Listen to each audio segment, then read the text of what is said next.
Regardez la vie des diocèses avec la Mutuelle Saint-Martin.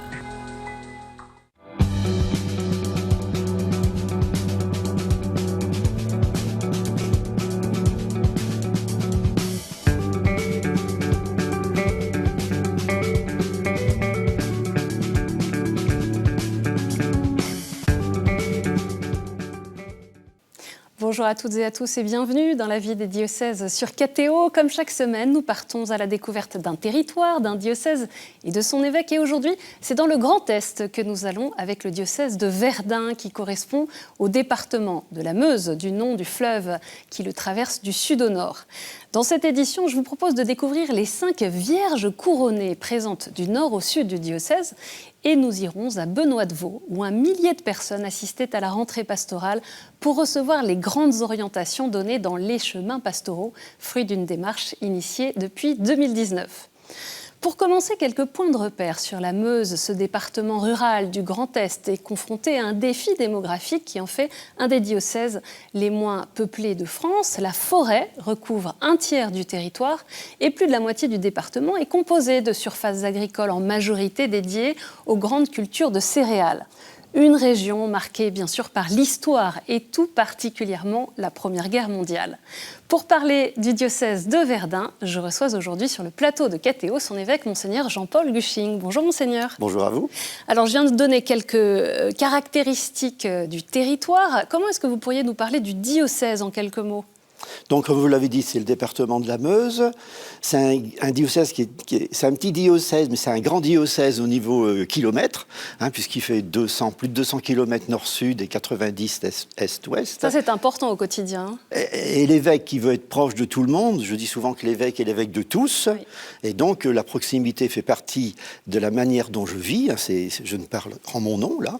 Eh bien, la proximité me semble importante. Donc, c'est un diocèse rural, avec une démographie compliquée et puis une vie économique aussi qui pose question. Mais il nous faut de l'audace, du courage pour avancer ensemble. Et je le dis aussi, entre parenthèses, j'ai envie de vous dire, je le dis aussi aux élus, il nous faut de l'audace et du courage. On va pouvoir découvrir avec vous donc ce diocèse. Quelques informations vous concernant peut-être, quelques points de repère. Vous êtes donc l'évêque de Verdun depuis 2014, né en 1955 à Neuville-Copgueule dans la Somme, oui. Ordonné prêtre en 1983 pour le diocèse d'Amiens. Vous avez été notamment vicaire général d'Amiens de 2004 à 2013 et puis quelques mois en 2014. Votre devise épiscopale vient de l'évangile de Saint Jean. Faites tout ce qu'il vous dira. Monseigneur Jean-Paul Guching, pour commencer, je me suis laissé dire que vous étiez un professeur de cuisine renommé. Alors dites-nous ce lien avec la cuisine. Ça, c'est trop. Renommé ou en tout cas, vous aimez ça? Dites-moi que c'est un moment de détente. Et puis j'aime aussi inviter des amis, etc. et leur présenter des plats qui sont intéressants. Pas simplement avec du steak frites. Mais oui, c'est vraiment un moment de détente pour moi. Et j'aime aussi. Mais j'aime aussi faire plaisir, si vous voulez. Et donc du coup, ça va bien ensemble. Ça va bien ensemble. Qu'est-ce que vous cuisinez notamment? Parce que vous avez vécu ça avec les étudiants, enfin les séminaristes en propédeutique, c'est ça? Ouais, vous êtes bien enseigné. Oui. Oui, je suis allé à la propédeutique pour leur dire un peu comment on pouvait. Parce que c'est vrai que quand on est prêtre, il faut avoir un minimum de savoir-faire pour manger tranquillement. On vient d'accueillir un prêtre qui vient d'Afrique dans le diocèse. Une des questions que j'ai posées, c'est « Est-ce que tu sais te faire à manger ?» C'est quand même important. Et cette question qui semble un petit peu anecdotique, en fait, comme vous le dites, ça relève aussi de l'équilibre de vie au quotidien des prêtres qui sont de plus en plus seuls. Et donc, il faut aussi savoir... L'équilibre de vie, le bien-être, être ensemble. Enfin, voilà, oui. Donc, c'est important. C'est une question importante. On l'a dit dans la présentation, c'est quand on parle du diocèse de Verdun, on pense bien sûr à l'histoire, à la Grande Guerre, à la Première Guerre mondiale. Et vous êtes vous-même le président de l'ossuaire de Douaumont, ce monument à la mémoire des soldats français et allemands morts en 1916. Tout à fait. Pourquoi est-ce que vous avez accepté une telle responsabilité de la société civile? Alors, d'abord, je me demandais ce que ça voulait dire en arrivant, parce qu'on se dit, tiens, qu'est-ce que ça cache? Mais ça cachait rien. Ça cachait que l'évêque a été longtemps président de l'ossuaire de Douaumont. Mes prédécesseurs ont arrêté. Quand je suis arrivé, on m'a demandé. Vu mon tempérament et ce que je suis, j'ai accepté cette responsabilité. En même temps, du coup, l'évêque, il est bien sûr dans un réseau ecclésial, ce qui est normal, mais aussi, là, il est dans le réseau plus associatif. Donc 2 réseaux importants qui se complètent. On ne rencontre pas forcément les mêmes personnes, mais en même temps, la parole de l'évêque est aussi écoutée. Et c'est aussi important. Et en quoi ça consiste concrètement d'être le président de l'association de l'ossuaire de Douaumont? Alors, président de l'association de l'ossuaire, c'est aussi faire partie de tout ce qui est mémoire. C'est-à-dire qu'avec les diverses associations, donc on se retrouve à une vingtaine de personnes environ tous les trimestres pour se dire où on en est, quelles idées on a, quels projets on a à avoir en tête. Par exemple, là, on a le projet à l'ossuaire de Douaumont de faire mémoire des 40 ans de la poignée de main Kohl-Mitterrand. Bon, je le dis à l'antenne, c'est quelque chose qui se fera dans les prochaines. Mais c'est important de... Alors, la mémoire, c'est vrai que moi, je viens d'Amiens, donc la Somme, c'est aussi un lieu de mémoire. Mais entre Amiens et Verdun, il y a quand même une mémoire plus importante, je dirais, que nous vivons autour de Verdun et autour de l'ossuaire de Douaumont et du mémorial, c'est clair. Alors, on va découvrir une des réalités de votre diocèse et je demande à ceux qui nous suivent, est-ce que vous connaissez les 5 vierges couronnées du diocèse de Verdun?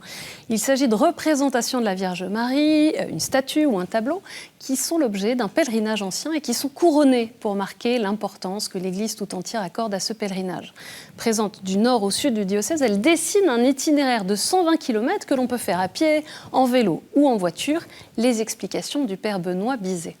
Cette figure de la Vierge Marie comme une maman à qui on va pouvoir confier ses peines pour qu'elle en parle à son fils, ça peut parler au cœur de l'être humain. Ensuite, il ne suffit pas de dire « Ah ben c'est joli », mais c'est de permettre aux gens d'avoir des clés et de leur dire « Mais toi aussi, tu peux faire cette démarche ». Si tu te crois éloigné de l'Église, si tu estimes ne pas avoir une foi qui déplace les montagnes, eh bien tu peux rentrer par cette petite voie, cette voie toute simple. C'est un moyen de te rapprocher du bon Dieu. C'est une réflexion qui balbutie et elle est diverse. La première, c'est de permettre aux gens de se réapproprier ces lieux et d'en comprendre le sens. Ces sanctuaires, ils sont connus, ils sont répertoriés, il y a beaucoup de visiteurs qui passent et notre but, c'est qu'ils puissent comprendre ce qui se passe et faire à leur tour, continuer le chemin. Ils sont arrivés avec leurs pieds, ils peuvent poursuivre un peu la route avec leur cœur. Et puis ensuite, puisqu'on a la chance d'avoir 5 vierges couronnées, c'est de leur faire prendre conscience que cette vierge vers laquelle ils se sont peut-être tournés, elle n'est pas seule. Elle fait partie d'un chapelet et leur proposer de se mettre en route, de les amener à faire un bout de chemin dans la foi. C'est très beau, ces vierges couronnées. Monseigneur Jean-Paul Guching, vous vouliez les mettre à l'honneur dans cette émission, vous vouliez qu'on en parle? Oui, parce que je trouvais qu'effectivement, la Vierge Marie parle à tout le monde, chrétien ou pas. Parce qu'on parle d'une maman, ordinairement, ça parle aux gens. Et donc, du coup, étant donné que le parcours fait tout le diocèse de Verdun, c'est aussi un pèlerinage qu'on peut permettre aussi à des gens, je dirais, moins fortunés. Enfin, vous voyez, partir en Israël, c'est bien, partir à Lourdes, c'est bien. Aujourd'hui, ça coûte cher. C'est vrai. Permettre à des gens tout simples de faire un pèlerinage tranquille dans leur diocèse est aussi important. On n'a pas besoin d'aller à des centaines de kilomètres pour vivre cette démarche de pèlerin. Et ça me semble aussi que l'Église doit faire attention aussi à tous. Et donc proposer des choses différentes à différentes personnes. Ça me semble intéressant. Et puis vous le disiez aussi, on voit ces images de vierges couronnées, dire « Merci Marie ». Oui. Comme on dit « merci maman », ça unit aussi toutes les générations, ça unit toutes les classes sociales, ça unit tous les styles de personnes, quel que soit leur lien à l'Église. Et en même temps, je pense qu'on ne peut pas faire un pèlerinage autour des Vierges couronnées sans qu'il se passe quelque chose. Le fait de tout ce qu'il vous dira, c'est aussi... Votre devise épiscopale. Voilà, c'est aussi dire que la Vierge Marie nous aide à tourner notre regard vers Jésus. Vraiment. Et ça me serait important.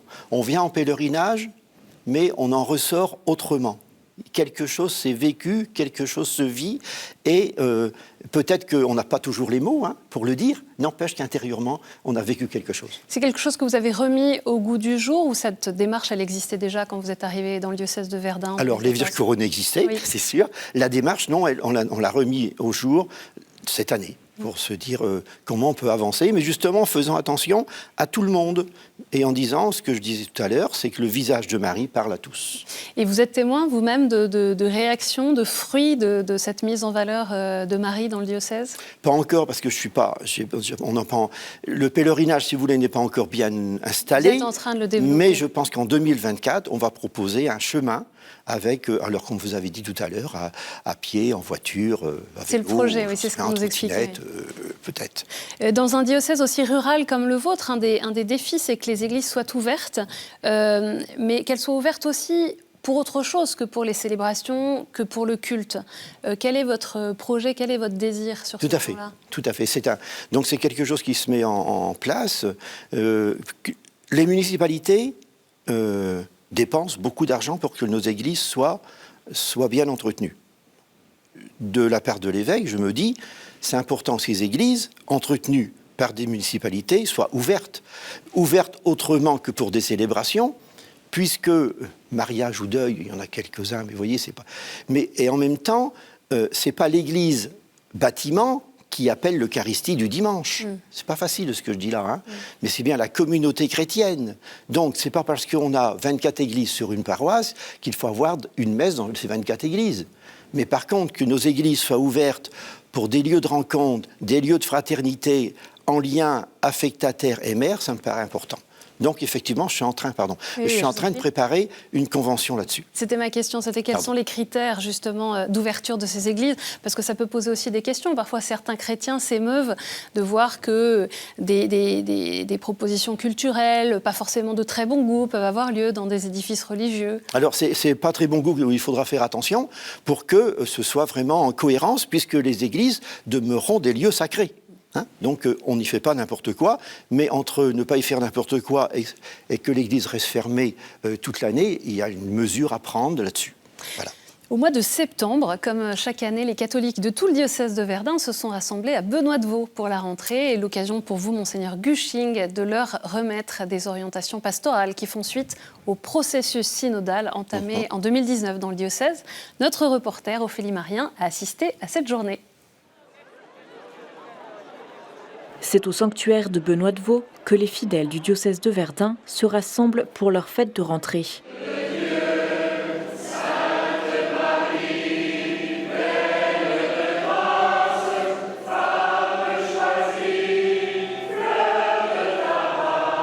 Ça me fait du bien de venir, ça me ressource aussi dans ma foi. J'ai foi en cette église catholique où tout le monde se soutient, tout le monde se porte dans la prière. Et donc je me dis qu'on trouvera forcément une solution pour l'église de demain. L'église en Meuse est confrontée à de nombreux défis. Et cette journée diocésaine est l'occasion d'y réfléchir tous ensemble. Armand, qui a été confirmé dans le diocèse cette année, souhaite s'engager dans l'église locale. C'est un département qui est très rural, donc c'est un département qui est éclaté, morcelé, et donc le diocèse il a cet enjeu-là de pouvoir s'inscrire dans ce département, rassembler les différentes paroisses et puis les faire vivre. Et c'est un enjeu aussi de la part pour les jeunes. Donc le diocèse il a de gros travaux qui l'attendent, mais c'est aussi les jeunes, les nouveaux confirmés, les confirmants qui vont arriver, c'est aussi à eux de pouvoir être force d'initiative. Le territoire est toujours plus vaste pour les 18 prêtres actifs dans la Meuse. Le père Gauthier est vicaire depuis 1 an dans 2 paroisses du sud du diocèse. De fait, les territoires, ça devient un problème parce que parfois nous sommes bloqués et on est dans le fonctionnement. Et on pense surtout comment on va encore grandir ou gérer un territoire de plus en plus grand. Mais je crois ce qui est fondamental, c'est, et l'évêque le dit aussi, c'est le thème aussi de nos journées de rentrée, osons le Christ, tenons, avançons avec le Christ. Tenir le Christ comme le point central de notre vie chrétienne et de la communauté, c'est peut-être finalement ce qui nous évite aussi de tomber dans un mode de fonctionnement. Il faut aussi s'ouvrir à l'appel de l'Esprit Saint. Et je pense, mais ça demande aussi une grande humilité, c'est-à-dire accepter que nous ne maîtrisons pas toujours la situation. Marie-Noël est responsable du service diocésain de la formation. Elle a beaucoup travaillé sur le processus synodal commencé en 2019 dans le diocèse. Elle a notamment épluché les remontées faites par les fidèles. Ce qui m'a frappée, c'est en analysant les besoins des gens, c'est le besoin de convivialité, le besoin de fraternité et le besoin de fête. Le désir de se retrouver tous ensemble est présent plus que jamais. et certains sont prêts à changer leurs habitudes. Je me dis que peut-être ce ne serait pas complètement incompréhensible, comme aujourd'hui par exemple, de se regrouper, peut-être que tout le monde fasse peut-être un peu plus de voitures, voire des transports en commun, mais de se regrouper pour faire famille, faire église ensemble, dans un endroit peut-être qui peut être aussi plus convivial que juste une paroisse du dimanche.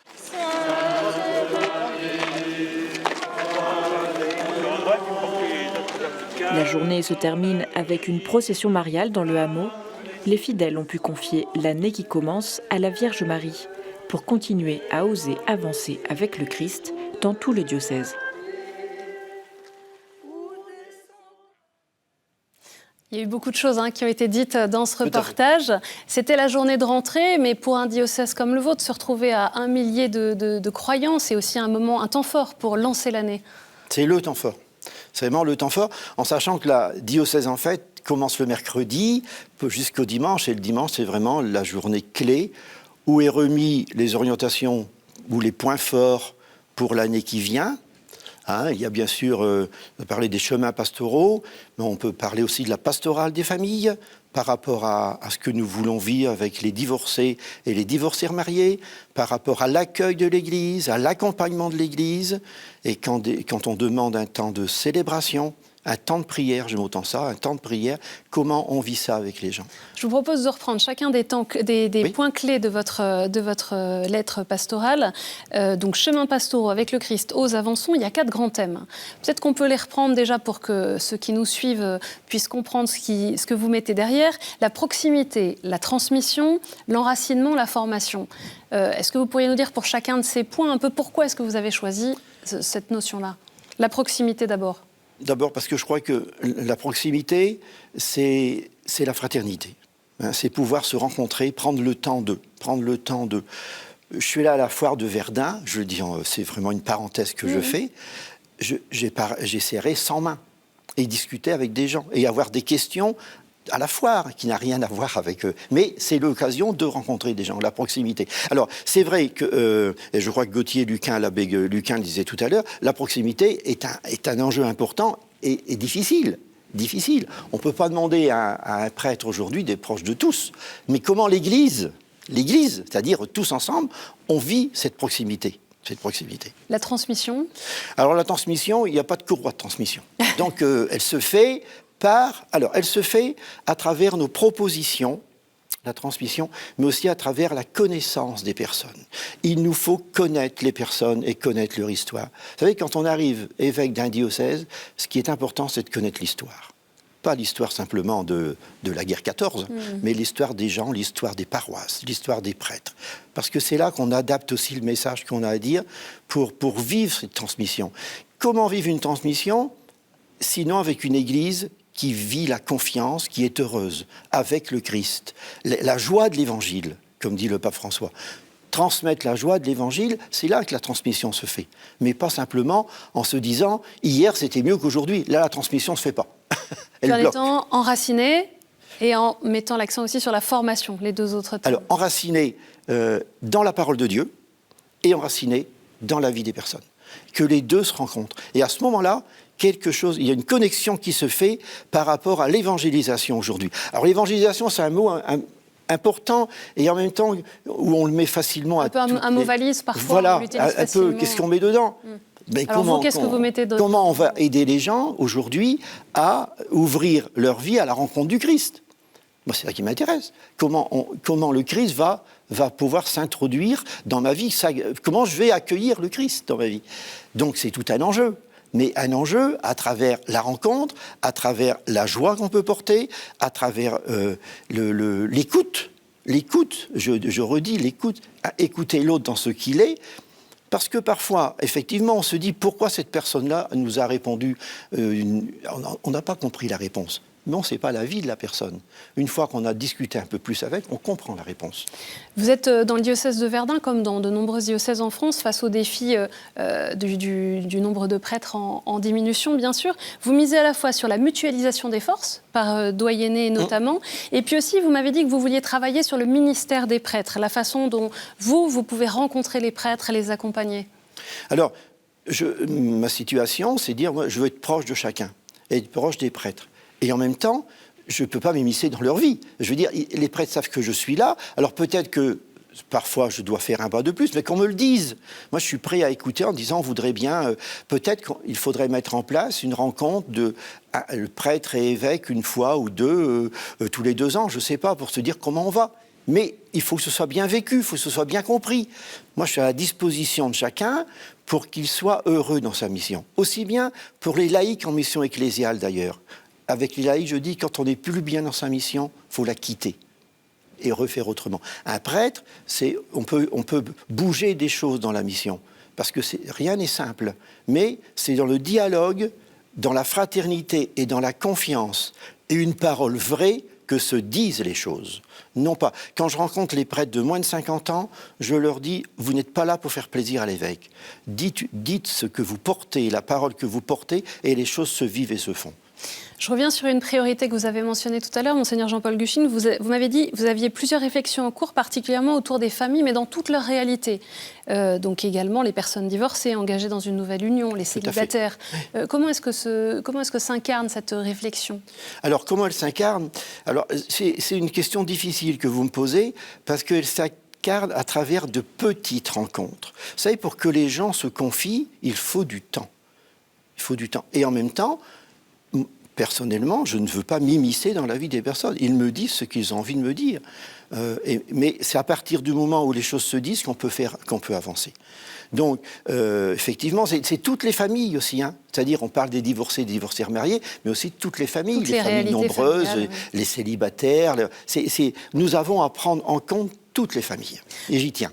Alors, pour la dernière séquence de cette émission, Monseigneur Jean-Paul Guching, nous allons nous mettre à l'écoute des questions de terrain.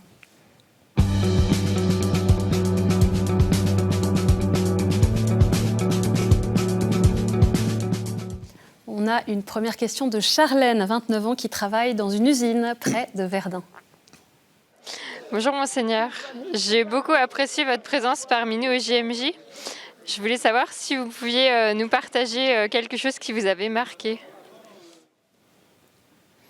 La fraternité, l'écoute ensemble et je veux dire, d'une manière d'être tout le monde au même niveau. Je veux dire, l'évêque avec les jeunes, mais il n'est pas au-dessus des jeunes, il est avec, en essayant de vivre avec eux, de partager leur vie. C'est ce que j'essayais de faire. Et c'était vraiment un beau moment. Et tout à l'heure, quand on évoquait cette expérience-là, vous me disiez à quel point c'était un moment fort pour vous, pour les jeunes, parce que, vous venez de le dire, ils vous découvrent aussi frères d'autres évêques, ils vous découvrent proches d'eux. C'est important pour la vie de ces jeunes. Mais c'est ça, il faut arrêter de nous mettre sur des piédestals. Nous, on est avec, et l'évêque comme les prêtres sont avec, chacun dans sa vocation et chacun avec sa responsabilité. Nous en sommes bien d'accord, mais proches les uns des autres pour écouter aussi les jeunes d'aujourd'hui. Hein, parce que les jeunes d'aujourd'hui qui sont venus au JMJ, quelque chose s'est passé aussi dans leur vie. Alors qu'on les voit à la messe du dimanche ou pas, c'est pas ma question. Ma question, c'est comment ils rencontrent le Christ aujourd'hui et comment ils vont en vivre demain. On a une deuxième question de Romain qui est formateur dans le numérique. Bonjour. Donc j'aimerais demander en fait à l'évêque de Verdun en fait quel était son parcours, parce que c'est vrai qu'on a l'impression qu'il est là depuis toujours, mais finalement il doit avoir un parcours comme tout le monde. Donc justement, quel est votre parcours ? Quel est mon parcours? Alors, la question, je viens du diocèse d'Amiens. J'ai voulu faire des études de comptabilité, mais aussi au niveau RH, parce que ça, j'aimais bien, le droit des entreprises, etc. Et puis, à un moment donné, il faut se décider. Hein. C'est la croisée des chemins. Hein. Quel chemin on va prendre? Et puis j'étais vicaire général d'un diocèse d'Amiens. Et évêque en 2014. Après, je ne sais pas si je réponds à la question, parce qu'on pourrait y passer 1 heure. Mais c'est déjà un premier élément de réponse pour Romain. On va passer maintenant à la troisième et dernière question d'Aline, qui est correspondante commerciale. Bonjour, j'avais une question. Que diriez-vous pour un jeune couple qui veulent se lancer dans la vie maritale ? Moi, j'ai toujours voulu me marier. Je suis quelqu'un de croyante et catholique, et mon conjoint l'est un peu moins. Et du coup, j'avais besoin de vos conseils. Merci. Oui, mon conseil, c'est de s'aimer. Mon conseil, c'est de s'écouter, de dialoguer et qui éviter le non-dit. Le non-dit pourrit la vie, mais à tout niveau, hein, d'accord ? Donc, à partir de là, si ces éléments sont rassemblés, ordinairement, ça devrait fonctionner. Alors, on arrive déjà à la fin de cette émission, Monseigneur Jean-Paul Gucci. Merci. J'aurais une dernière question. En quelques mots, quel est cet horizon 2024 pour vous et pour le diocèse de Verdun ? Les chemins pastoraux, c'est une proposition. Je veux dire, il n'y a pas d'orientation en disant il faut faire ceci ou ceci, mais que chaque paroisse, service et mouvement, là où l'on est dans sa vie, accueille des chemins pastoraux nouveaux pour essayer aujourd'hui de vivre les 4 points que nous avons dit tout à l'heure, mais le premier que je redis, c'est vraiment la proximité avec les autres. Bon, le message est passé. Merci beaucoup, Monseigneur Jean-Paul Merci Gucci, d'être venu sur le plateau de la vie des diocèses. Pour en savoir plus sur le diocèse de Verdun, rendez-vous sur son site internet catholique-verdun.cef.fr. Cette émission est bien sûr à retrouver sur kto-tv.com. Merci encore pour votre fidélité. Je vous donne rendez-vous la semaine prochaine.